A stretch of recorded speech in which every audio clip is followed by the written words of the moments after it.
તો એવું આપણે બેલા ગામની અંદર જ્યારે એવી આપણે સરસ મજાની એવું ગૌશાળાનું નિર્માણ જ્યારે કરવામાં આવ્યું હોય અને જે આપણે માનવ સેવા ગ્રુપ ગુજરાત જો કે છેલ્લા આપણે 2 વર્ષથી ઓલરેડી આપણે ગ્રુપ ચલાવીએ છીએ અને એ ગ્રુપની અંદર જો કે ઘણા બધા મિત્રોને ખબર જ હશે કે આપણે માનવ સેવા ગ્રુપ ગુજરાતની અંદર આપણે કેવી સેવા આપતા હતા, જેની અંદર આપણે એક પણ રૂપિયો કોઈ પાસે લેતા નહોતા. અને આજે આ સોશિયલ મીડિયાના માધ્યમથી આપણે જે બેલા ગામની અંદર એવું કષ્ટભંજન ગૌશાળાનું જ્યારે નિર્માણ કરી રહ્યા હોય અને એવા અમારે જે ખાસ એવા જે સપોર્ટ જો આપ્યો હોય ગૌશાળાને તો એવા આપણે આ ગણપતભાઈ જો કે ઘણા ટાઈમથી મારી સાથે છે અને આજે ગણપતભાઈના કહેવાથી માનવ સેવાની સાથે આપણે ગૌ સેવાનું જ્યારે નિર્માણ કર્યું હોય તો આજે એવા પવિત્ર શુભ મુહૂર્તે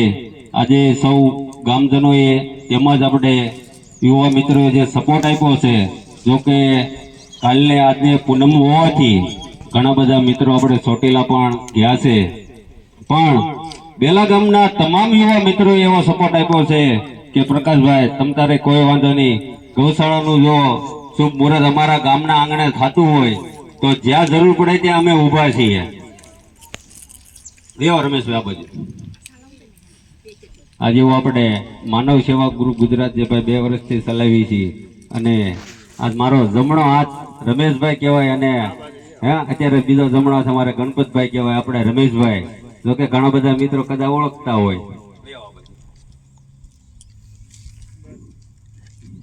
છેલ્લા 2 વર્ષથી મારો ભાઈ કહેતા વિશેષ છે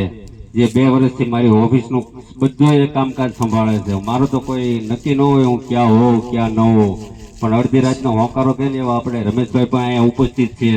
અને ઘણા બધા મિત્રો જો યુટ્યુબની અંદર જોતા હતા અને આપણી ચેનલને 100% સપોર્ટ આપ્યો છે તો આજે આપણે આ સોશિયલ મીડિયાના માધ્યમથી આપણે એ જ કહેવાનું છે કે આજ પછી કોઈ પણ યુવા મિત્રોને ગૌશાળાની અંદર યોગ્ય દાન દેવા માટે આપણે અંદર QR કોડ પણ નાખેલો છે. કારણ કે ઘણા બધા મિત્રો 2 વર્ષથી કહેતા હતા કે પ્રકાશભાઈ અમારે તમને દાન દેવું છે, તમે દાન લેવાનું ચાલુ કરો, પણ આપણે એક પણ રૂપિયો લીધો નથી. મારા પોતાના ખર્ચે 2 વર્ષથી આપણે જે સેવા કરીએ છીએ અને મા બાપ વગરની દીકરી 9ની તારીખમાં આપણે 28 પરણાવી છે ભાઈ અને ગઈ સાલે 17 દીકરીના લગ્ન કર્યા હતા. તો ગૌશાળા આપણે બરવાળાથી બોટાદ હાઈવે ઉપર બેલા ગામની અંદર છે. યુવા મિત્રોને આવતા અવશ્ય મુલાકાત લેજો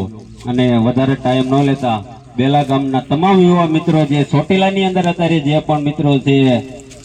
શ્રાવણમાના દર્શને ગયા છે તમામ મિત્રો પણ અહીંયા ઉપસ્થિત છે એવું હું આજે માનું છું. તો વધારે ટાઈમ ન લેતા મારી વાતને અહીંયા વિરામ આપું છું. બોલીએ ગૌ માતા કી